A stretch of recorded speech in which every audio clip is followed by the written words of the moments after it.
সম্মানিত দর্শক এবং শ্রোতাবৃন্দ, আমি ডক্টর আবুল কাশেম মোহাম্মদ মাহবুবুল্লাহ যশোরী বাংলাদেশি সেবা পার্টির পক্ষ থেকে আপনাদের সকলকে জানাই আসসালামু আলাইকুম ওয়া রাহমাতুল্লাহ। আমাদের দেশের যারা ইউনিভার্সিটি লেভেলে চলে গেছে তাদের একটি বড় অংশ তাদেরকে আমরা দেখতে পাই তারা ইসলাম বিদ্বেষী হয়।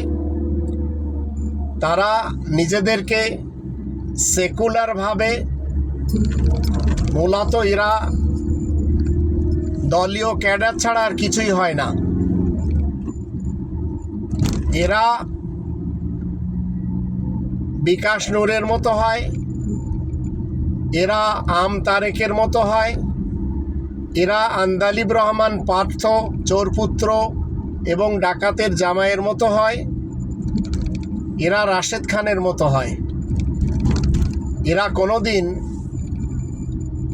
আবরার ফাহাদের মতো এবং এরা কোনোদিন শহীদ ওসমান হাদির মতো সত্যবাদী হতে পারে না, কারণ এরা সামান্য কিছু পয়সার সামনে নিজেদের ব্যক্তিত্বকে বিক্রি করে দেয়।